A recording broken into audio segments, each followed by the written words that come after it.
Hey, everybody. Good evening. How are you?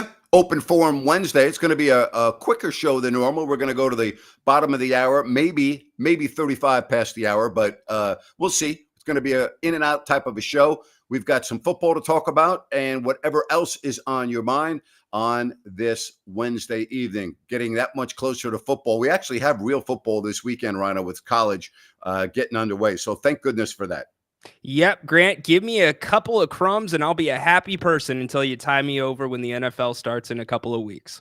Still waiting for some receivers to get on the field. Brandon Ayuk, is he going to be wearing a Niners uniform or is he going to be going elsewhere? The 49ers certainly not able to get a deal done, even though it's been rumored that they're close, but still doesn't have it. And then what about CeeDee Lamb in Dallas?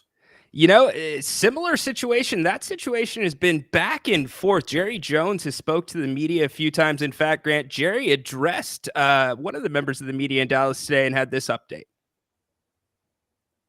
No, and I don't mean that to be insensitive to our fans or to CD, but we're in good shape there, and we are having our promising talks.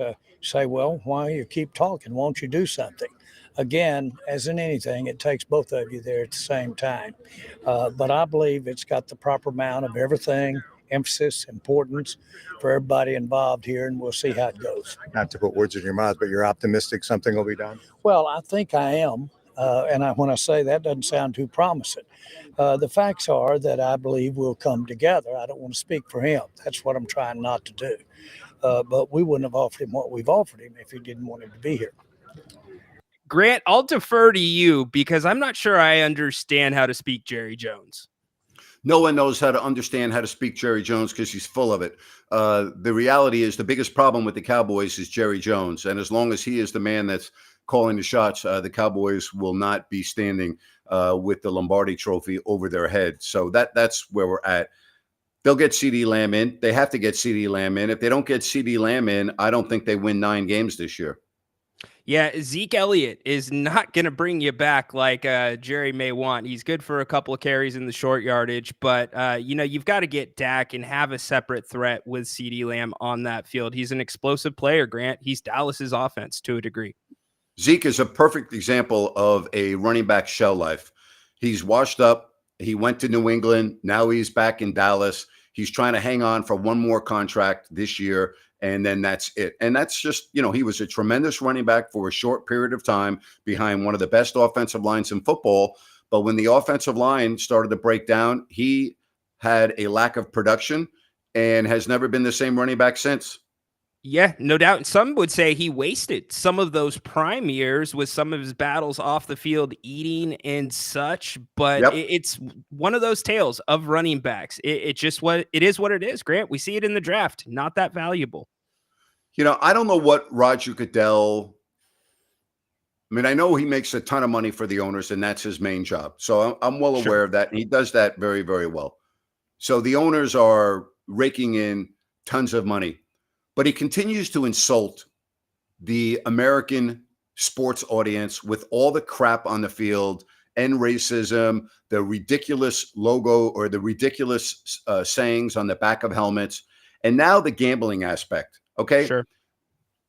The fact that the NFL now has to appoint an individual to be around the team on game day as it relates to gambling. Let me tell you something. If you're in the National Football League, okay, and you gamble on your sport in any way, shape, or form, you deserve the punishment that will be handed down to you from the league. The fact that the NFL feels that they need to have an employee be around as a babysitter to monitor is a travesty. It is a joke. And you know why they're doing it, and I know why they're doing it. They're doing it to appease the gamblers and the books and all the casinos. That's what they're doing it for. But it's horrible. Yeah, and the level of seriousness that they're trying to take with it when they say they've got the representative, the integrity representative, Grant. These are people that were FBI agents in the past, past police officers. It's all optics, Grant. If it's going to happen, it's probably not going to happen on Sunday. I don't want to, come on. And it's not going to happen in front of a former FBI.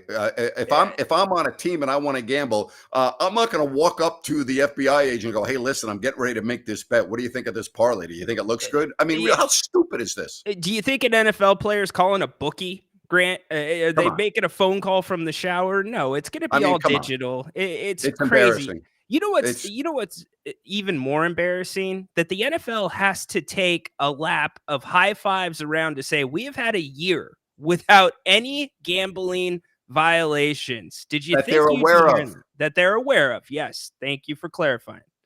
What a joke. Incredible stuff. Other things going on in the NFL. Denver named a starting quarterback. Grant, Sean Payton has gone with Bo Nix. He's been outstanding. Obviously, there's a ton of room for growth. There's a lot of things that he needs to work on.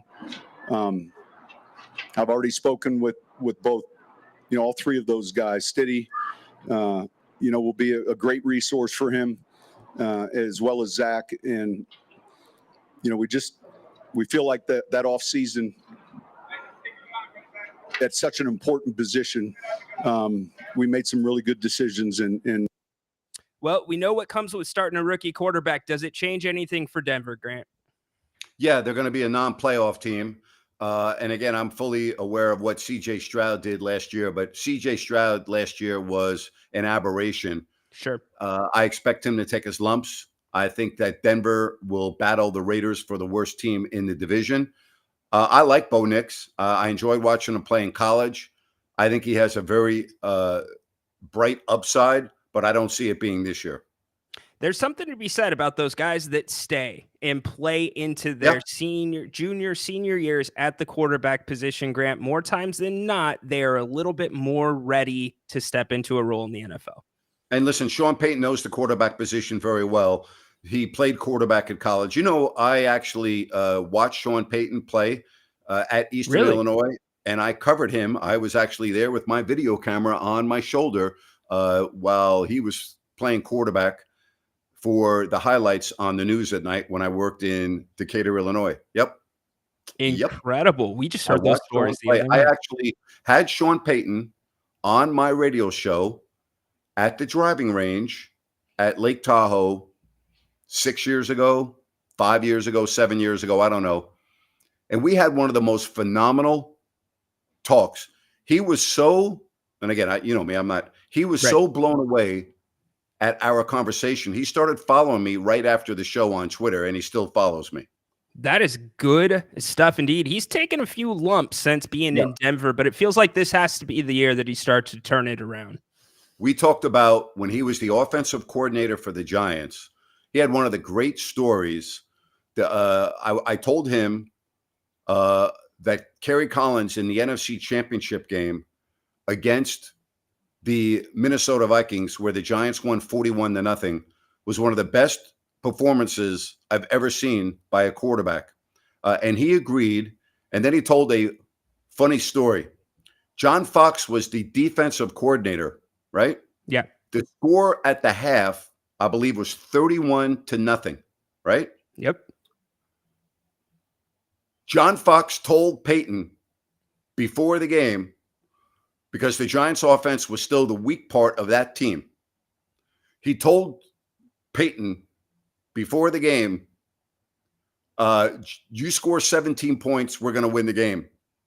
And Payton was walking out of the locker room at halftime and walks up to Fox and he goes, "Hey, 31 good enough for you?" Or something like that. You know what I mean? Yeah. And, but it was one of the great offensive performances that I've ever seen that particular year. But anyway, we had a phenomenal conversation talking about his college days, about coming up through the ranks, his days before he became a head coach. And we had an incredible conversation. Just got to try to dig those tapes up somewhere. I'd love to hear that. That is really, it was one of my favorite interviews. And we went on, we probably had a 20-minute interview, and I could tell he was really into it. He was laughing. We were very engaged. It was very casual. It was just it's one of my favorite interviews I've ever done up there, and I used to go up there every year for like 20 years. Yeah, speaking of that time going up there, it almost seemed like, I don't want to say you forgot. It didn't even seem like it was a radio show. It just felt like conversations on the golf course. It was some of the biggest names in sports. I actually hosted Rome's show there one day. Craig Kitchen asked me to do the show, and I said, I can do the show, but I'm going to be up at Lake Tahoe. And I said, just for your knowledge, I know you're aware of this, Craig, but I will have nonstop guests for 3 hours of some of the biggest names in sports. And he was like, all right, let me see if we can get a line up there for you. And I did the show. I did Rome's show from there. And I had, a guest every single block other than the opening monologue. So I had 8 guests. Okay. I had a guest each segment. I had Aaron Rodgers on, right? I had Emmitt Smith on. I mean, I had the top coaches on. Yeah. It was unbelievable, the show I had that day. Yeah. That's like Super Bowl week stuff, usually for Rome. For that show. Incredible. That's exactly right.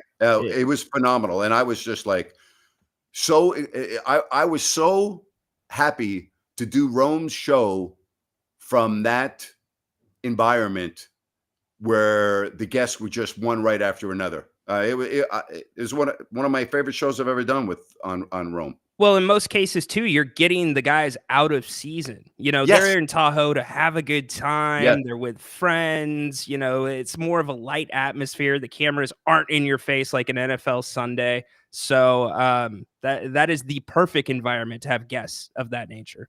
I mean, I had David Wells on talking about his perfect games and playing with the Yankees. And he was talking about Old Timers Day and how that was the most special day of his entire career every year, that he could not believe that he was in a locker room with all of these great former Yankees. It just blew him away. And he talked about it with pride and what an honor it was to be wearing the Yankee pinstripes on Old Timers Day. And he went into all of that. And, it was phenomenal conversation. It was incredible.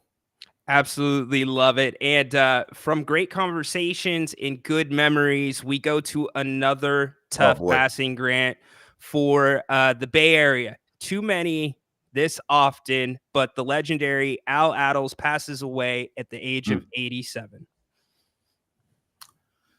Legend, former player, Warriors, coach, general manager of the Golden State Warriors. When you think of the Warriors, I think you think Rick Barry, and I'm not talking about this era. I'm talking about before this current era. Before this championship run, you think Rick Barry.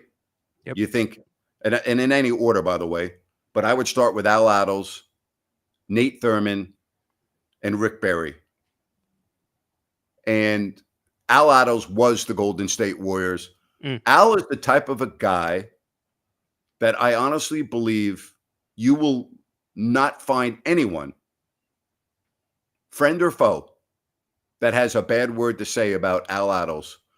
Gone at the age of 87, had a great life, was synonymous with a franchise and synonymous with the NBA, and was just I had a chance to speak with him on a couple of occasions. I'm not going to make it sound like I knew Al well because I did it, but I saw the respect that he garnered wherever he was, and that says a lot about a man. Absolutely. One of the first black coaches in the NBA, by the way, chipped in 6 assists on Wilt Chamberlain's 100-point game. Steve Kerr shared some memories about Al earlier today. Original Warrior, Mr. Warrior, one man who was employed by the same franchise for over 60 years, unprecedented in sports. Al was really the figurehead of this organization for so many years, first as a great player, then as a great coach of the 1975 championship team, of course, a GM, an ambassador, and most importantly, a great friend to the organization. As you said, a huge loss for the organization and basketball as a whole, Grant. Yep. Rest in peace to a legend, Al Attles. So glad that you were with us here on this Wednesday, open forum, and want to tell you about New Works Plumbing. They've got a fix for you, and they're available around the clock 24/7 for your plumbing needs and repairs. Just go to sackserviceplumbing.com or call the number on your screen. Don't forget about Bennett's, Sacramento, Roseville, and the West Side Grill. Bennett'sRestaurants.com, prime seafood and steak. Their happy hours go daily, 2 to 6, sips and taste, and you will love it. Again, go to Bennett'sRestaurants.com, make a reservation and more. That's Bennett'sRestaurants.com. If you want to get in before we adjourn, you can do so. We're going to only go about 30 minutes today, and then we'll be back tomorrow and get you ready for the weekend. I will not be doing a show on Friday, but Ryan, I believe, will have his King's Court during the day. Yes, we will. We'll wrap it up for you. Grant, you will be traveling high above in the skies on your way to Northern California. Yeah, looking forward to it. Looking forward to being in good old Sacktown. And then we'll be visiting my youngest son, Chase, in Nashville on Labor Day weekend. And we are going to go to the Alabama game, his first trip to Tuscaloosa. Last year, we were at Knoxville for the Tennessee-South Carolina game, and we had a phenomenal time. So, yeah, I'm excited to go and see my youngest son, who's doing great. He works at the ABC TV station in Nashville and is doing a phenomenal job. He produces the 5 p.m. news. Love to hear it. And you're getting a night game again, aren't you, in Bama? Yeah, 6 o'clock. So, How about that? But we're not going to be driving home after the game. We got a hotel. So, yeah. Good call. Good call, my friend. All right. We kick off Open Forum with Condog. Woo! So, by next show, or Can you speak up a little bit? Your mic today is not that strong. So if you could speak up, that would be great. all right. So, by next show or Friday show, I'm going to have my 12-team college football playoff prediction. Each slot. I'm prepping on that still. I'm looking at schedules and X's and O's right now. Potential upsets. I'm looking at like 20 different teams who have the potential to be a playoff bubble, because with 12 teams, that means that bubble is right there around. Could be a lot of 9-win teams are in college football, a lot of 8-win teams. Some got to sneak in. Yeah, but they have no chance of winning the national championship, those teams. Oh, yeah. No. I think about, honestly, maybe 4, really, maybe 5, but that's about it. I would agree with you. I thought last year you might have had 5, because I would not have ruled out Florida State, who obviously didn't get in. But I think you're on. I think you're right. Yeah, it's usually about that, who's an actual title contender, which is why I actually, think the 4-team playoff format was actually pretty good, but the committee just never wanted to do their job and actually use their humanness and actually pick the 4 best teams. And they were picking deserving, except for the last year where they actually, just again, Florida State healthy was a top 4 team, but they weren't, and they had to put that into consideration, something a BCS computer could not do. And we actually got a great semifinals and great finals. Whereas most years we would have maybe 3 of the 4 best teams in, and there'd be a blowout somewhere. Yep. So let me ask this question really quick to both of you guys. Every bowl season, it seems like there's one of those smaller teams, not one of your big power programs from a power conference, that end up going up against a team that's from one of those conferences that might be just on the outside of the college football playoff, and inevitably there's a very close game, an upset. Do you think with the 12-team format there's going to be any wiggle room to see an upset, at least this year? So it may be really hard, but we might be able to see that, because Memphis is one of the top group of 5 teams, and they actually play Florida State in the regular season. So we actually might be getting that matchup ahead of schedule. Are all the players going to be on the field, or are they going to be backing out if you're the 11th or 12th team and you don't have a realistic chance of winning the championship? Are those players going to show up and play, or are they going to enter the portal and preserve themselves for another program? I mean, there's all those questions you have to ask yourself too. True. Yeah, that it's not like the old days where that everybody played their bowl game regardless. Right. Yeah, they started the whole, transfer portal, but even before that, players were backing out. I believe even Nick and Joey Bosa also backed out too. Yep. And that was before a transfer portal. Yep. Yeah, So it seems like if you're going to be a group of 5 team, you're going to have your old team going at it. You made it in, but if you're one of those teams that's, 8, 7 in the playoff, then maybe you do have those pullouts. Like you said, Grant, it could get interesting. absolutely. Well, you have to think about also, the name, image, likeness. We've talked a lot about that. And let's Yep. say you decide you're going to play and you tear up your knee or have an Achilles or something like that. What's the financial risk that you're taking by playing in a game that you're probably not going to win anyway? You know what I'm saying? That does factor into this day and age of college football. It just does. So that is also a tricky thing that players may or may not understand, because there may be sneaky lines in these contracts that maybe force them to be on the national stage, or really imply that they're not going to get another deal if they don't play, even if they transfer somewhere else.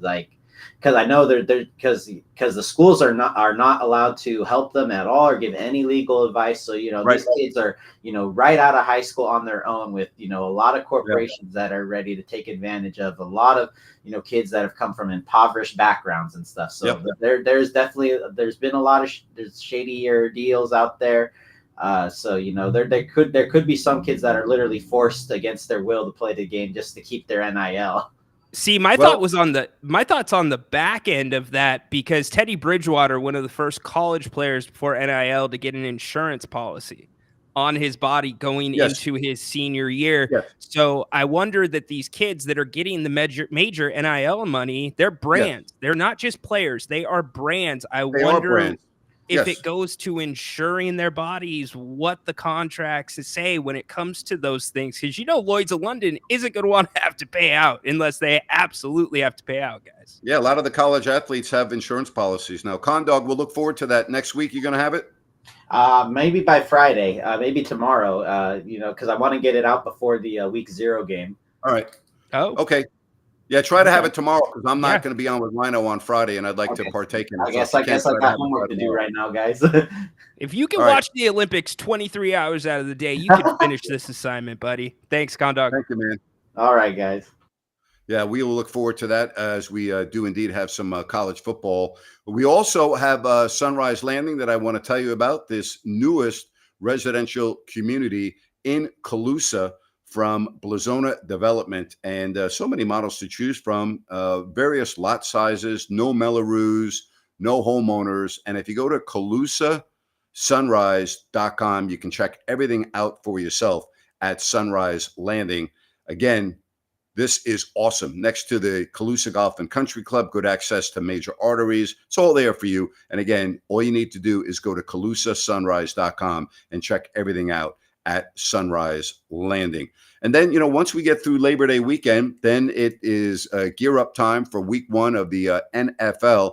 Aaron Rodgers today destroyed the New York Giants first team in a scrimmage, destroyed them, had 4 touchdowns, 2 long ones, made the Giants look like a grade school team, and everyone was raving about how great Aaron Rodgers looked. So keep that in mind as we have the first Monday night game in Santa Clara with the Jets and the Niners. And so will the Niners have Brandon Ayuk and Trent Williams on the field, Ryno? That's what I want to know. Grant, it is a great question. Kyle Shanahan actually spoke to it yesterday. He said no updates today. Here was his update on Brandon Ayuk. Oh, so much has changed. No, I'm just joking. No new updates. I'm sorry to keep being boring with that, but I wish I was saying something different, but nothing's changed yet. How's his back? And he changed his tune a little bit when it came to Trent Williams, Napes. I've had some contact with him. It's been good to talk to him. I know we're negotiating hard, and nothing new to add though, but hopefully it's getting close. So, Napes, we know those deals need to get done. I think the question is, do you think Christian McCaffrey will be ready for week 1? Yes, I think he will, based on the time frame, the type of injury that he had. The question is, will he have a full workload on the Monday night game against that very good Jets defense? And I also think, as good as Trent Williams is, and as a veteran, you need a tackle to get on the field and have 2 weeks of practice to build up to be able to play every snap in an NFL game. I think they really got to have Trent Williams in ready to go by Monday of next week. Yeah, I'm completely with you. Kyle talked about the offensive line. He thought they actually played well with some of the backups in there last week, even though Purdy got bumped around. But Trent Williams is the leader of that offensive line, arguably. And that right side is everything. So you got to get him in, get him paid. Again, it's a 1-year situation that you can work with him rather than Ayuk, where you're looking at 4 or 5 years.